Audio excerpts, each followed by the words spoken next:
Hari ini kita akan bahas pilihan-pilihan hidup yang membahagiakan. Ambil catatan, Filipi pasal pertama, Filipi 1 ayat 1 sampai 18.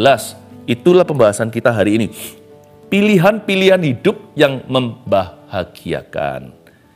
Filipi 1 kita buka ya, kita baca. Salam pembukaannya.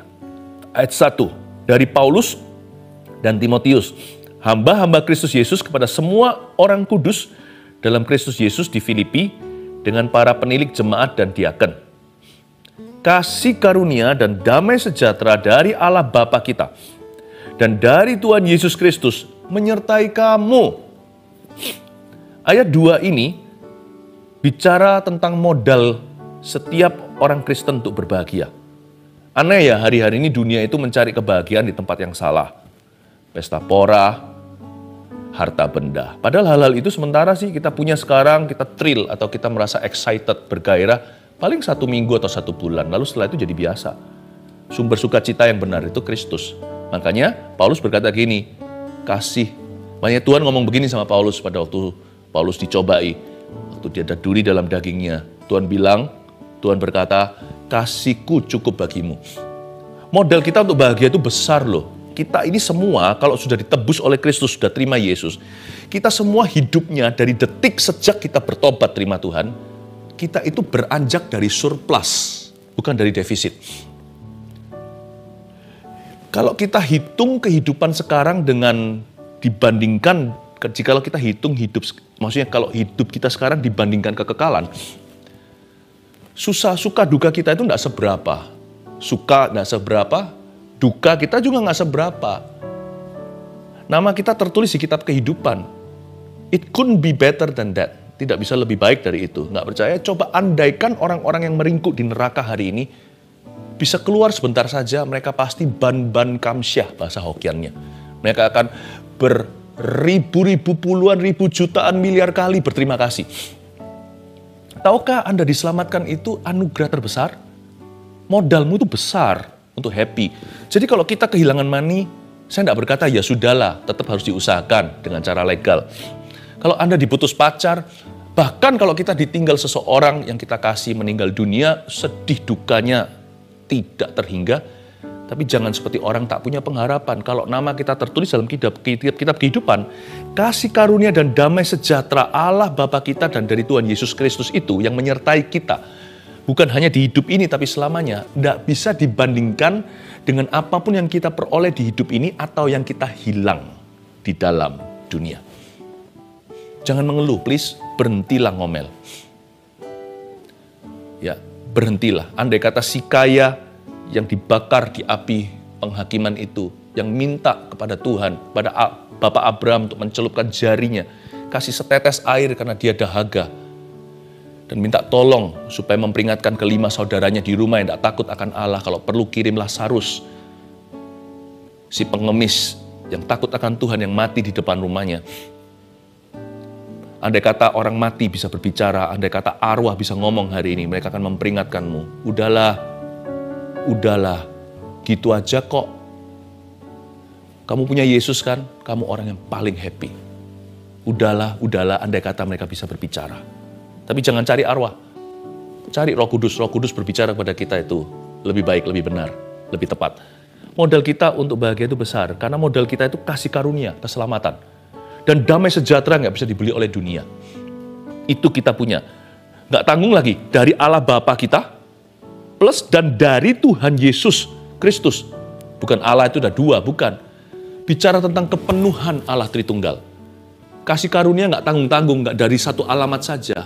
Damai sejahtera dari Allah Bapa dan dari Tuhan Yesus Kristus. Apa yang Tuhan punya itu punyamu. Sekalipun tidak semua dikeskan dalam hidup ini, jangan serakah. Tidak semua keinginan kita dikabulkan. Bahkan kadang-kadang kebutuhan kita pun kita mengalami pencobaan untuk sabar sebentar. Doa-doa kita mungkin sampai hari ini masih ada yang tertunda. Tapi selama kita punya Yesus, kita punya segala. Tapi waktu saya baca di ayat 2, kasih karunia damai sejahtera dari Allah Bapa dan dari Tuhan Yesus. Mana Roh Kudus? Nggak disebut. Karena dia tinggal di dalam dirimu. Wow, bukan hanya kita dapat keselamatan, Roh Allah di dalam kita, hidup di dalam diri kita. Kurang apa? Ya, Saya nggak bicara begini berarti kita nggak perlu meminta untuk kebutuhan kita. Doa Bapa kami itu apa? Berikan kami rezeki kami hari ini. Bukan berarti kita nggak punya keinginan. Bergembiralah karena Tuhan, maka Tuhan akan memberikan apa yang diinginkan oleh hatimu. Gembira dulu. Bukan dapat dulu baru happy. Happy dulu baru dapat. Bahagia dulu baru memperoleh. Roh Kudus itu dia tinggal di dalam dirimu. Your best friend forever. BFF itu. Nggak hanya di hidup ini, selama-lamanya dialah materai keselamatanmu. Sebelum saya lanjut bicara tentang pilihan-pilihan hidup yang membahagiakan, saya berikan dulu landasan, alasan kenapa kita harus bahagia. Jadi orang Kristen nggak happy, berarti orang paling konyol di seluruh universal, di seluruh dunia. Harusnya Christians, orang Kristen yang lahir baru adalah the happiest people on earth. Orang yang paling kuailah, sila, mancu dalam bahasa Chinese, paling puas lahir batinnya. Ucapan syukur dan doa kita lanjut lagi. Sekarang saya ajarkan pilihan-pilihan gimana kita memilih dengan hati. Hal-hal yang membahagiakan hidup kita, bukan yang membawa stres yang percuma. Ayat yang ketiga dan 4 bunyinya, aku mengucap syukur kepada Allahku. Ini Paulus berkata, setiap kali aku mengingat kamu. Mengingat siapa? Mengingat jemaat Filipi, orang-orang Kristen di sana. Dan setiap kali aku berdoa untuk kamu semua, aku selalu berdoa dengan sukacita. Perhatikan kata ini, ayat 3 dan 4. Paulus berkata begini, aku mengucap syukur kepada Allah setiap kali aku ingat kamu. Lalu di ayat 4, kalimat terakhir berkata, aku selalu berdoa dengan sukacita. Ayo miliki good habit atau kebiasaan yang baik, yaitu cari-carilah alasan untuk bersyukur. Tiap hari, tiap saat, cari-cari. Seperti orang yang suka cari gara-gara sama kita, selalu cari-cari salah. Orang itu kan gitu ya, kalau sudah sentimen sama seseorang, selalu kelihatan salahnya. Kalau seseorang nggak suka sama seorang pembicara, contohnya, selalu cari celahnya. Atau kalau suami nggak suka sama istrinya, selalu aja kritikan yang tajam. Atau sebaliknya, istri terhadap suaminya, selalu kurang. Nah, pakai negative force atau kekuatan negatif itu, diubah menjadi sesuatu kekuatan iman. Cari-carilah alasan untuk bersyukur. Gak ada pun cari-cari, pasti ketemu kok. Pasti ketemu. Ya, kalau mata kita terus tertuju ke sana, mau ndak mau, kita akan melihat sesuatu. Jadikan itu kebiasaan baikmu. Jangan cari sesuatu untuk disyukuri, tapi cari yang sudah ada untuk bersyukur kepada Allah. Terima kasih Tuhan. Nanti lihat ya, yang panjang umur situ. Orang yang begitu, yang hidupnya happy, hatinya ringan. Nggak perlu kita itu minta doa, minta Tuhan kasih kesehatan. Hati yang gembira adalah obat. Itu sudah built in di dalam diri kita. Itu sudah keluar zat istilahnya. Di dalam diri kita itu berkat mengalir setiap kali ada hati bersyukur. Cari-carilah alasan untuk bersyukur. Ayat 5, coba lihat bagaimana Paulus bersyukur. Aku mengucap syukur kepada Allahku karena persekutuanmu, katanya kepada jemaat Filipi. Persekutuanmu dalam berita Injil, mulai dari hari pertama sampai sekarang ini. Paulus tuh hebat ya, saya nggak tahu ada masalah apa sama Filipi. Kalau menurut saya sih surat ini nggak ada kritikannya.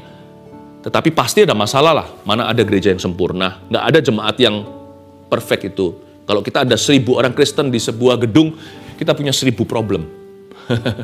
Itu minimalis, 1.000. Satu orang nggak punya satu problem saja. Aku mengucap syukur kepada Allah karena persekutuanmu, dia berkata, persekutuanmu dengan Injil itu dari sejak semula pertama sampai sekarang. Andai kata di sini ada yang mengeluhkan pernikahannya. Wah, dikit-dikit udah bilang cerai nih, hari-hari ini udah heboh sekali. Apalagi di masa pandemi, ketemu terus. Wah, yang masalah semualah borok-borok lama, ex-exnya mulai disinggung dalam pembicaraan, lalu mulailah suka sikat sana-sini, dan selalu kritikan tanpa pujian menjadi keseimbangan dalam pernikahan.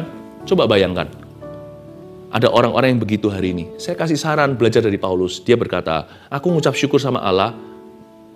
Kalau nggak ada sesuatu yang bisa kusyukuri sekarang, aku menggali sumur dulu.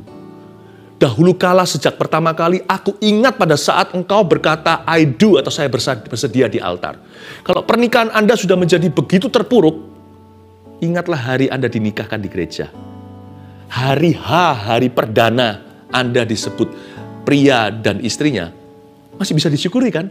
Itu kan tanpa cacat celah. Paling dekornya kurang lah, apalah. Tetapi hadirat Allah, ingat itu. Firman yang dibagikan, ciuman pertama, Kalau Anda tidak bisa syukuri pernikahan, jangan ke arah cerai atau ke arah bumi hangus. Kembali ke dasar, kepada gunung batu dari mana Anda dipahat. Dan berkata, aku ingat, masa itu aku berkata, I do to you. Sayangku, hari ini kita bertengkar, sudahlah, kita selesaikan pelan-pelan nanti kalau kepala udah dingin. Kita gandeng tangan, jangan seperti Anania Safira sama-sama mati. Kita mau sama-sama hidup, kamulah teman ahli waris kehidupanku. Mari kita sama-sama gandeng tangan dan berkata, Tuhan Yesus, kami syukuri pernikahan kami. Minimal kalau hari ini nggak ada yang bisa disyukuri, kami syukuri Engkau memberkati kami. Pasti ada jalan keluar esok hari. Begitu.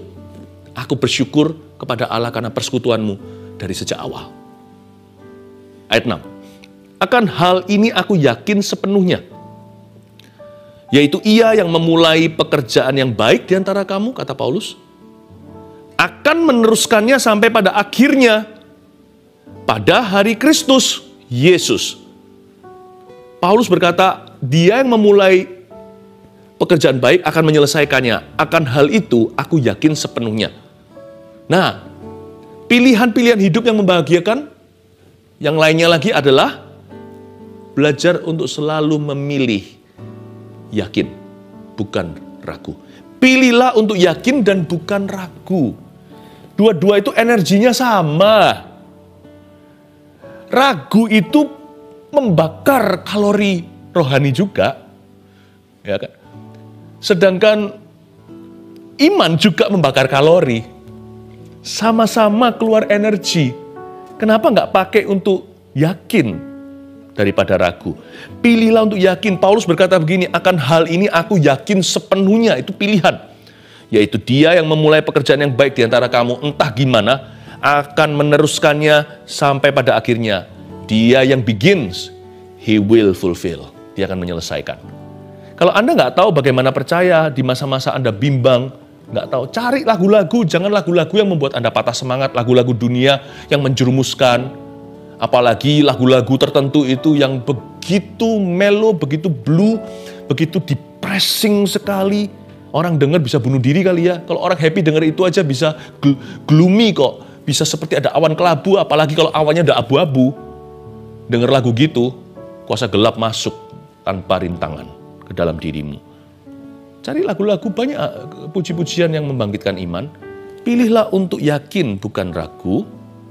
Dan kalau Anda tidak bisa percaya, Anda tidak merasa sedang percaya, Anda ngomong begini aja, Tuhan, aku memilih untuk percaya dalam nama Yesus. Pilihanmu akan dihargai oleh Allah, pilihanmu akan didengar oleh setan. Pilihanmu juga akan terdengar oleh kuping dan telinga sendiri, sehingga otot sendi sumsummu akan meresponi firman Allah. Jangan lupa di dalam diri kita itu hampir semua itu water, air. Dan pada mulanya menggenanglah air di permukaan bumi, bumi belum berbentuk. Terdengarlah firman, ada suara, jadilah terang, terang jadi. Apapun yang disuarakan terjadi. Be careful what you say to yourself. In your presence. Apapun yang Anda katakan pada dirimu sendiri, di hadiranmu, sekalipun kau katakan pada orang lain, atau katakan pada tembok, be careful, hati-hati. Pilihlah untuk percaya. Kalau nggak bisa percaya rasanya, katakan begini dengan sengaja. Tuhan, aku memilih untuk percaya in Jesus' name. Udah, perasaannya akan follow up nanti. Akan menyusul. Kalau feelingnya nggak ada, nggak apa-apa. Feeling is not the greatest, trust me. Faith is. Iman yang terbesar, bukan perasaan. Ya, ayat 7.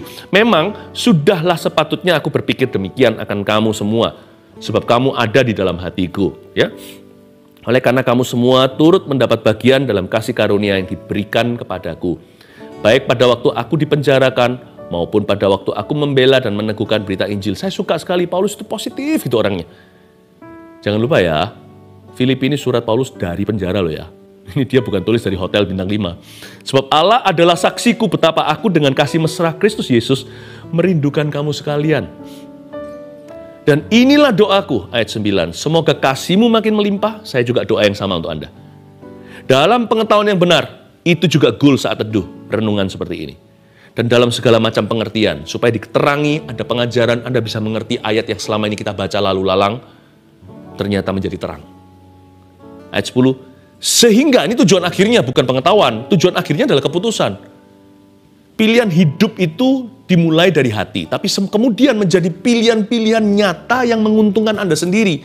Sehingga kamu dapat memilih apa yang baik. Nah itu dia ayat 10. Supaya kamu suci dan tak bercacat menjelang hari Kristus. Penuh dengan buah kebenaran. Itu sukses yang dari Tuhan. Yang dikerjakan oleh Yesus Kristus.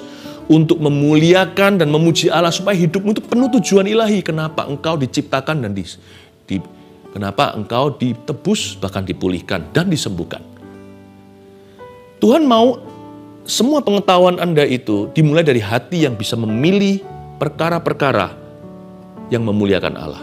Pilihan-pilihan yang membahagiakan, bukan yang menjatuhkan, itu akan berujung menjadi pilihan hidup yang menguntungkan you sendiri, Anda sendiri, you and me. Pilihan-pilihan itu seperti apa ya? Pilihan pasangan hidup contohnya. Hati kalau nggak beres, pilihan luarnya juga salah kaprah. Banyak orang itu bukan cari pasangan hidup, mereka cari pelampiasan. Ada juga orang-orang kalau soal PH ya, dia sendiri nggak memilih jadi seorang pria yang bertanggung jawab kok. Bagaimana dia bisa pilih pasangan? How? Apa yang Anda bangun? Anda tidak bangun diri sendiri, Anda mau bangun apa dengan orang lain? Kalau satu orang satu masalah, dua dikuadratkan lebih masalah lagi. Itulah sebabnya barang siapa diajari Kristus untuk memilih dengan hati, memilih apa yang benar dan baik di mata Allah, itu akan berujung dan akan imbasnya ke pilihan hidup juga. Pilihan apalagi pilihan jurusan bagi anak-anak muda, mahasiswa. Pilihan pekerjaan. Memang sekarang pekerjaan sih nggak ada pilihan ya, tapi kita bisa memilih menjadi orang seperti apa dalam pekerjaan kita. Choose today. Saya selalu punya satu prinsip. Ya saya nggak sempurna, berkali-kali saya juga kurang tepat, pasti ada kekurangan setiap kita dan kelemahan. Tapi saya pada prinsipnya, saya ingin memilih apa yang berkenan kepada Allah, apa yang memuliakan Dia, dan apa yang Tuhan perintahkan dalam kehidupan saya. Sebab saya tahu Tuhan itu adalah sumber kehidupanku. Jadi Tuhan yang paling tahu apa yang terbaik untukku. Kesaksian Paulus dalam penjara ayat 12, kita sampai ayat 18. Aku menghendaki saudara-saudara supaya kamu tahu bahwa apa yang terjadi atasku ini justru telah menyebabkan kemajuan Injil. Jangan lupa, Paulus dari penjara menulis surat ini. Bahwa dia berkata, aku kepingin supaya kamu tahu kalau apa yang terjadi atas saya ini justru telah menyebabkan kemajuan. Sehingga telah jelas bagi seluruh istana dan semua orang lain bahwa aku dipenjarakan karena Kristus. Ya, jadi tambah nyata, tambah viral. Semua orang tahu aku di sini karena Tuhan, bukan karena skandal moral. Dan kebanyakan saudara dalam Tuhan telah beroleh kepercayaan karena pemenjaraanku untuk bertambah berani berkata-kata tentang firman Allah dan dengan tidak takut. Jadi orang lain semakin terinspirasi. Paulus aja loh bisa sukacita, apalagi kita. Dia berani beritakan firman Tuhan di balik jeruji, apalagi kami yang bebas merdeka. Bisa nangkep nggak ya suara Petrus? Di balik suaranya itu ada satu karakter yang luar biasa indah. Ayo dicontoh dia, coba saya intisarikan Paulus seperti apa. Orang ini selalu lihat positifnya dan hitung berkatnya. Dari penjara dia lakukan ini. Bahkan berkat terselubung di balik bencana sekalipun, karena bagi dia masuk penjara itu bencana. Berapa tahun hidupnya melayang begitu aja, dia pun nggak salah. Orang salah aja bencana kok. Kalau di penjara apalagi Paulus nih. Tapi dia bisa ngomong begini. Tunggu saudara-saudara. Dia malah kuatkan. Apa yang terjadi atasku ini justru menyebabkan kemajuan. Orang ini selalu lihat positifnya. Dan selalu hitung berkatnya. Count your blessing, name them one by one. Count your blessings, see what God has done. Count your blessings, name them one by one. Count your many blessings, see what God has done. Hitung berkatmu, hitung satu persatu. Hitung berkatmu, ingatlah semua yang Tuhan sudah lakukan. Ini Paulus. Orang dalam penjara bisa ngomong begitu. Anda juga bisa ngomong yang sama. Ya, apa yang terjadi dengan aku bukan sebagai alasan nih ya. Ini kalau orang malas tidak berbuat sesuatu ya itu namanya alasan. Tapi kalau kita sudah berusaha, tidak bisa berbuat apa-apa, belajarlah menerima dan berkata, aku akan terus berusaha, tapi hatiku aman kok. Semua yang terjadi padaku ini, hari ini mengajari aku sesuatu. Aku jadi lebih rendah hati. Aku lebih nggak matre orangnya, lagi nggak materialistis. Aku lebih jadi orang yang memperhatikan orang lain, lebih peka atau lebih mencintai, bisa bersyukur untuk perkara sederhana. Aku jadi family man mau nggak mau sekarang. Coba cari-cari seperti yang saya katakan tadi, cari alasan bersyukur, sekarang cari-cari berkatnya di mana. Lihat positifnya. Amin. Terakhir, ayat 15 sampai 18. Ini Paulus punya musuh nih. Ada orang yang memberitakan Kristus karena dengki dan perselisihan. Tetapi ada pula yang memberitakannya dengan maksud baik. Paulus punya hater nih. Paulus punya orang-orang yang merugikan dia, yang sengaja serang dia. Orang-orang yang tidak setia kawan. Atau pengkhianatan. Mereka ini memberitakan Kristus karena kasih. Sebab mereka tahu bahwa aku ada di sini untuk membela Injil. Ada yang begitu. Ada yang ikut Paulus, ada yang memberitakan firman karena terinspirasi dengan Paulus. Tapi juga ada yang karena persaingan. Tetapi yang lain karena kepentingan sendiri dan dengan maksud yang tidak ikhlas. Sangkanya dengan demikian mereka memperberat bebanku dalam penjara. Jahat ya, ini saudara palsu. Belum lagi Paulus itu menghadapi orang-orang luar yang tidak takut akan Tuhan, tidak kenal Tuhan, tidak mengakui Tuhan, yang menentang jalan Tuhan. Paulus juga menghadapi di dalam rumahnya sendiri, di dalam kemahnya, pengkhianatan demi pengkhianatan. Ini orang berat loh. Ini yang namanya jatuh tertimpa tangga gitu ya. Jatuh tertimpa tangga. Ini yang namanya orang itu sudah dibalik jeruji, jatuh pula besinya. Gimana ini? Saya mau ajarkan poin yang terakhir supaya Anda mengerti. Ini orang berkata seperti ini. Sangkanya mereka ini menyangka dengan demikian memperberat bebanku dalam penjara. Salah. 快不快乐我自己安排 happy not happy I decide for me. Itulah kira-kira gitu. Saya senang nggak senang, bahagia nggak bahagia, nggak di tangan orang kok. Sangkanya mereka sangka mereka bisa memperberat bebanku, buat saya stres dan depresi, buat saya sedih dan bunuh diri. No. Senang nggak senang, happy nggak happy, saya tentukan sendiri. Paulus ini saya kagumi. Ayat 18 terakhir. Tetapi tidak mengapa, kita belajar dari attitude-nya, sikap hatinya. Tetapi nggak mengapa, sebab bagaimanapun juga Kristus diberitakan. Kayaknya seluruh sorga berdiri tepuk tangan ini semua malaikat. Baik dengan maksud palsu maupun dengan jujur. Tentang hal itu aku bersuka cita. Dan aku akan tetap bersuka cita. Sukacitanya kuadrat. Dia memilih dan double memilih. Mau mati lagi, hidup lagi, akan pilih yang sama itu lagi. Aku akan selamanya be a happy person. Karena pilihan hidupku membahagiakan. Pilihan hatiku sudah tetap. Dia berkata, tetapi tidak mengapa. Itu kuncinya. Tetapi tidak mengapa. Nggak apa-apa lah ya. Bahasa Hokkiannya, cincai lah. Poin terakhir itu simple sekali. Pilihlah selalu untuk mengampuni dan melepaskan. Let go! Let go. Ini yang saya sebut belajarlah, ini yang selalu saya ingatkan diri sendiri selalu untuk belajar cuek untuk hal-hal yang gak perlu. Senantiasa selalu kita pikirin dan kita bawa perasaan. Belajarlah cuek untuk hal-hal yang Tuhan tidak menganggap itu penting, sekalipun bagimu penting sekali, karena personal sekali, personal. Itu sangat pribadi. Tersinggung contohnya, orang mikir apa, dan sebagainya. Ada banyak 1001 hal yang kita anggap penting. Tuhan berkata itu sampah. Tetapi menangislah dengan orang yang menangis, merataplah dengan orang meratap. Serahkan air matamu untuk perkara-perkara Allah.